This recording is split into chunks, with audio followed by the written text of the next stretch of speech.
Hello everyone, welcome to my YouTube channel. तो आज हमारे पॉलिटी की एमसीक्यू सीरीज़ की क्लास नंबर 12 और आज की क्लास का हमारा टॉपिक है मौलिक अधिकार और उसका है पार्ट 1।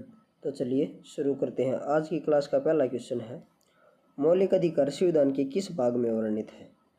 तो इस क्वेश्चन का राइट आंसर है, मौलिक अधिकार संविधान के भाग 3 में वर्णित है। अनुच्छेद 12 से 35 तक मौलिक अधिकारों का वर्णन किया गया है संविधान के भाग 3 में। उसके बाद अगला क्वेश्चन है, मौलिक अधिकारों को सर्वप्रथम किस देश में संवैधानिक मान्यता प्रदान की गई थी? सर्वप्रथम किस देश में मौलिक अधिकारों को संवैधानिक मान्यता प्रदान की गई थी? तो इस क्वेश्चन का राइट आंसर है संयुक्त राज्य अमेरिका में।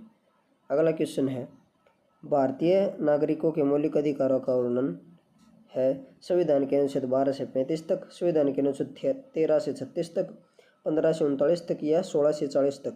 तो इस क्वेश्चन का right answer option number A, संविधान के अनुच्छेद 12 से 35 तक और भाग 3 में।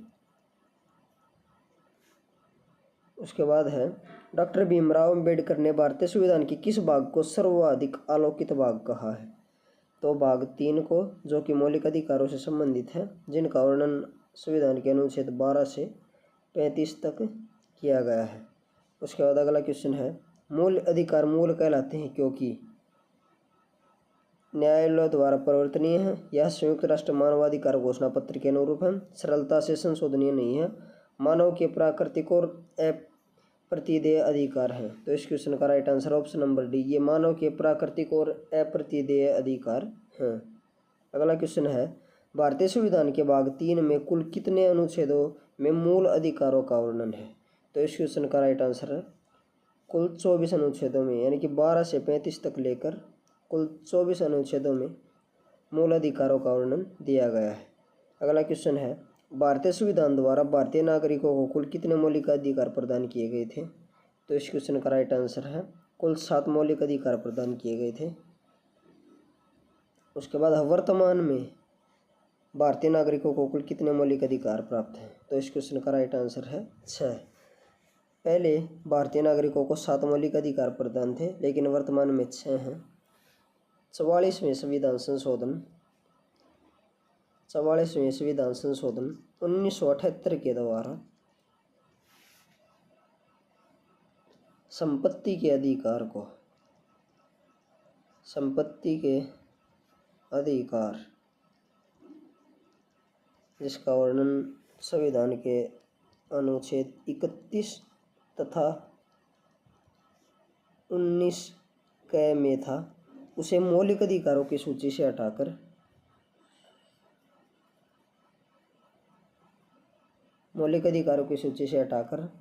संविधान के अनुच्छेद 300 सब क्लोज ए के अंतर्गत 300 सब क्लोज ए के अंतर्गत कानूनी अधिकार के रूप में रखा गया है। कानूनी अधिकार के रूप में, यानी कि मूल संविधान में 7 मौलिक अधिकार थे, लेकिन 44वें संविधान संशोधन 1978 के द्वारा जो संपत्ति का अधिकार है, जिस कारण संविधान के अनुच्छेद 31 तथा 19 क में था, 19 क सब क्लोज क में था, उसे इसमें से हटाकर संविधान के अनुच्छेद 300 सब क्लोज ए में डालकर कानूनी अधिकार प्रदान कर दिया गया। उसके बाद अगला क्वेश्चन है, भारत के संविधान में मौलिक अधिकार मूल संविधान का हिस्सा थे, चौथे संशोधन द्वारा जोड़े गए, संसद द्वारा 1952 में जोड़े गए या 42वें संविधान संशोधन के द्वारा जोड़े गए? तो इस क्वेश्चन का राइट आंसर है ऑप्शन नंबर ए, मौलिक अधिकार मूल संविधान का हिस्सा ही थे। अगला क्वेश्चन है, भारतीय संविधान में न्यायालयों में कौन परिवर्तनीय है? तो इस क्वेश्चन का right answer option number D, यानी कि मौलिक अधिकार न्यायालयों में परिवर्तनीय है। मूल अधिकारों का हनन होने पर इन को लेकर न्यायालय में जाया जा सकता है। नीति निर्देशक तत्व इन कानून संविधान के भाग 4 में अनुच्छेद 36 से 51 तक दिया गया है और मूल अधिकारों का वर्णन संविधान के भाग 3 में अनुच्छेद 12 से 35 तक दिया गया है, जो कि कुल टोटल 24 अनुच्छेद हैं। अगला क्वेश्चन है, मौलिक अधिकारों को लागू करने का दायित्व है उच्चतम न्यायालय के पास, उच्च न्यायालय के पास या दोनों के पास या भारत के मुख्य न्यायाधीश पर? तो इस क्वेश्चन का right answer option number C. उपयुक्त दोनों के पास यानी कि उच्चतम न्यायालय और उच्च न्यायालय दोनों को मौलिक अधिकारों को लागू करने का दायित्व प्राप्त है। अगला क्वेश्चन है, मौलिक अधिकारों का निलंबन कौन कर सकता है? तो मौलिक अधिकारों का निलंबन राष्ट्रपति के द्वारा किया जा सकता है। प्रधानमंत्री की नियुक्ति का प्रावधान अनुच्छेद 75 में है और इसकी नियुक्ति राष्ट्रपति के द्वारा की जाती है। संसद का निर्माण लोकसभा, राज्यसभा और राष्ट्रपति से मिलकर होता है और इसका वर्णन संविधान के अनुच्छेद 79 में किया गया है। उसके बाद राज्यसभा और लोकसभा, राज्यसभा की संरचना के बारे में वर्णन संविधान के अनुच्छेद 80 में है। लोकसभा के संरचना के बारे में वर्णन संविधान के अनुच्छेद 81 में है। अगला क्वेश्चन है, मौलिक अधिकारों के बारे में सुनवाई करने का अधिकार निम्न में से किसे प्रदान किया गया है? तो इस क्वेश्चन का राइट आंसर है सर्वोच्च न्यायालय। उसके बाद अगला क्वेश्चन है, संविधान में उद्घोषित मौलिक अधिकारों में संशोधन किया जा सकता है केवल राष्ट्रपति द्वारा, सर्वोच्च न्यायालय द्वारा, संसद द्वारा, उपयुक्त में से कोई नहीं। तो इस क्वेश्चन का राइट आंसर है संसद के द्वारा मौलिक अधिकारों में संशोधन किया जा सकता है। अगला क्वेश्चन है, भारतीय नागरिकों को प्रदान किए गए मूल अधिकारों को निलंबित नहीं किया जा सकता। निलंबित किया जा सकता है, किसी भी परिस्थिति में निलंबित नहीं किया जा सकता और ऊपर निर्दिष्ट में से कुछ भी सही नहीं है। तो इस क्वेश्चन का राइट आंसर है निलंबित किया जा सकता है। राष्ट्रीय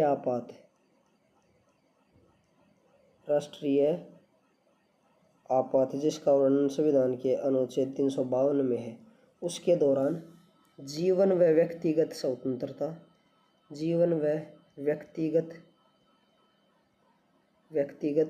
स्वतंत्रता के अधिकारों को छोड़कर बाकी सभी मौलिक अधिकारों को स्थगित किया जा सकता है।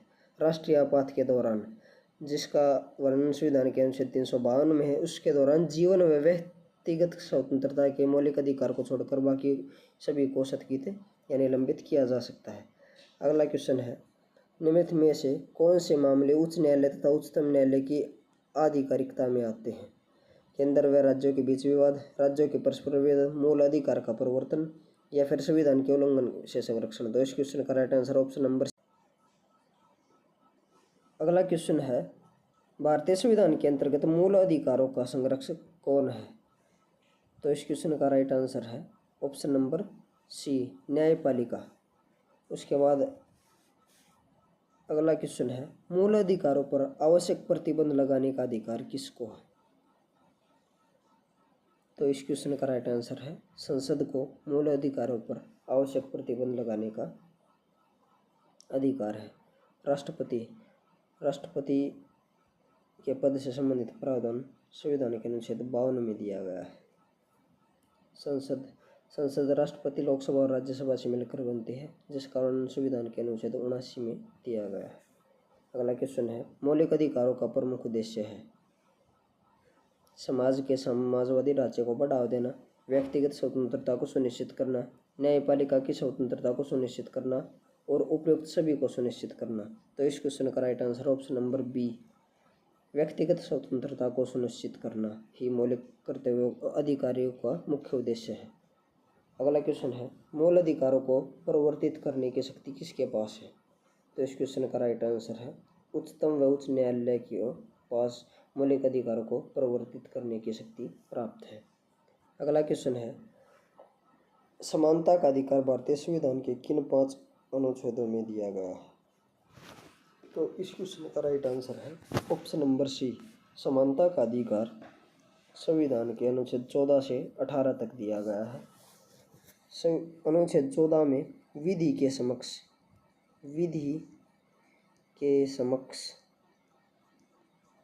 समानता तथा संरक्षण का उल्लेख है। विधि के समक्ष समानता मैंने ब्रिटेन से ली है, और विधि के समक्ष संरक्षण मैंने यूएसए से लिया है।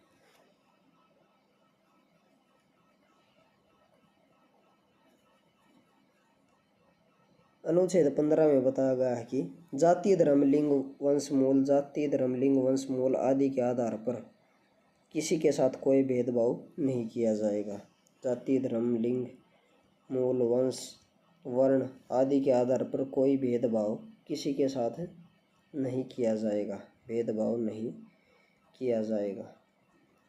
राज्य सार्वजनिक स्थलों पर आवाजाही को प्रतिबंधित नहीं कर सकता है। उसके बाद है अनुच्छेद 16 में दिया गया है कि राज्य के अधीन अगर कोई भी किसी भी सरकारी पद पर नियुक्ति होती है तो उसमें सभी को समान अवसर प्रदान किया जाएगा। लेकिन अनुच्छेद 16 के सबक्लोज 4 के अनुसार अनुसूचित जातियों जनजातियों तथा अन्य पिछड़े वर्गों को आरक्षण प्रदान किया जा सकता है। आरक्षण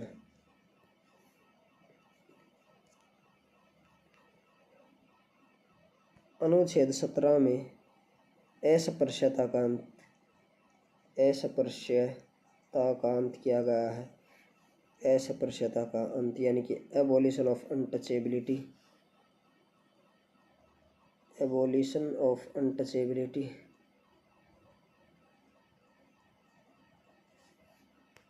और अनुच्छेद 18 में उपाधियों का अंत किया गया है।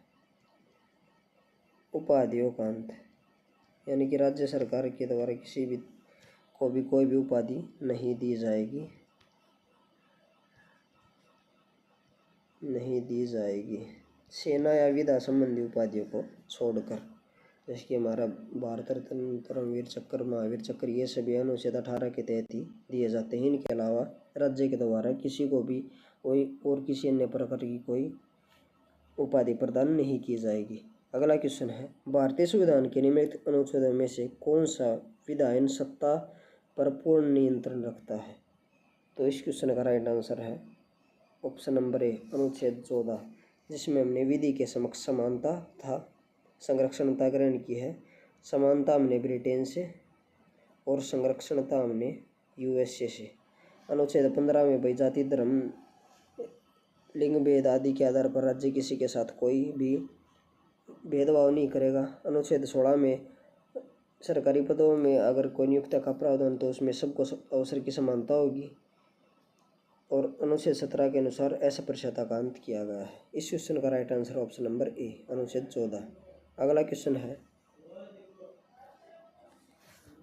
भारतीय संविधान की प्रस्तावना में प्रयुक्त समाजवाद शब्द को निम्नलिखित में से किस अनुच्छेद या अनुच्छेदों के साथ मिलाकर पढ़ने में सर्वोच्च न्यायालय को समान कार्य के लिए समान वेतन, मौलिक अधिकारों को परिभाषित करने की शक्ति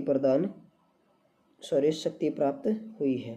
तो इस क्वेश्चन का राइट आंसर अनुच्छेद 14, 15 और 16।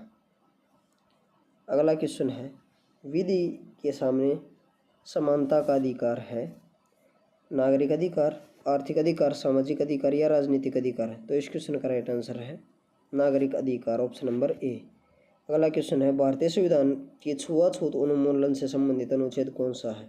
तो इस क्वेश्चन का राइट आंसर है अनुच्छेद 17, एबोलिशन ऑफ अनटचेबिलिटी यानी कि छुआछूत का अंत अनुच्छेद 17 में किया गया है। अनुच्छेद 18 में उपाधियों का अंत है। अनुच्छेद 15 में राज्य जाति धर्म लिंग आदि के आधार पर किसी से कोई भेदभाव नहीं करेगा।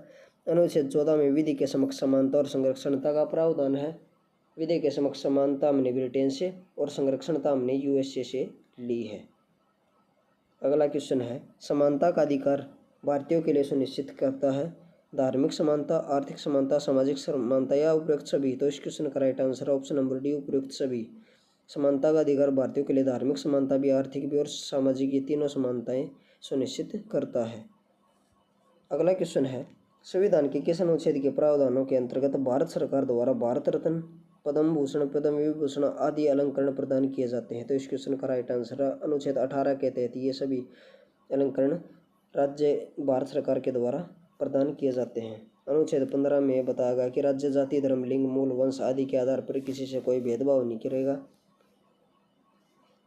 उसके बाद है अनुच्छेद 21। अनुच्छेद 21 में बताया गया प्राण एवं दैहिक स्वतंत्रता, प्राण एवं दैहिक स्वतंत्रता का अधिकार दिया गया है। अनुच्छेद 23 में है वो मानव के दुर्व्यापार और बलात् श्रम पर प्रतिशोध। मानव के दुर्व्यापार और बलात् श्रम यानी कि जबरदस्ती लिए गए श्रम पर प्रतिबंध। अगला क्वेश्चन है 1995 में पारित अस्पृश्यता अपराध अधिनियम को वर्तमान में किस नाम से जाना जाता है? सिविल अधिकार अधिनियम, नागरिक भेदभाव संरक्षण अधिनियम, नागरिक संरक्षण अधिनियम या सिविल अधिकार संरक्षण अधिनियम? तो इस क्वेश्चन का राइट आंसर है ऑप्शन नंबर डी, सिविल अधिकार संरक्षण अधिनियम के नाम से इसे जाना जाता है। अगला क्वेश्चन है धर्म आदि के आधार पर विभेद का प्रतिषेध भारत के संविधान का अनुच्छेद 15 एक मूल अधिकार है जिससे किसके अधीन वर्गीकृत किया जाएगा? धर्म के स्वतंत्रता अधिकार, शोषण के विरोध अधिकार, सांस्कृतिक और शैक्षिक अधिकार या समता का अधिकार? तो इस क्वेश्चन का राइट आंसर समता या समानता के अधिकार। अगला क्वेश्चन है निम्न अनुच्छेदों में से कौन भिन्न वर्ग में आता है? अनुच्छेद 14, अनुच्छेद 15, अनुच्छेद 16 या अनुच्छेद 19? तो इस क्वेश्चन का राइट आंसर है अनुच्छेद 19, क्योंकि ये तीनों समानता के अधिकार के अंतर्गत आते हैं जिनका वर्णन संविधान के अनुच्छेद 14 से 18 तक दिया गया है और संविधान के अनुच्छेद 19 से 22 तक स्वतंत्रता का अधिकार दिया गया है। स्वतंत्रता का अधिकार। तो इस प्रकार से ये इन तीनों से अलग हो जाए क्योंकि ये तीनों समानता के अधिकार के अंतर्गत आते हैं। अनुच्छेद 19 स्वतंत्रता के अधिकार के अंतर्गत आता है। स्वतंत्रता के अधिकार के अंतर्गत 19 से लेकर 22 तक अनुच्छेद आते हैं।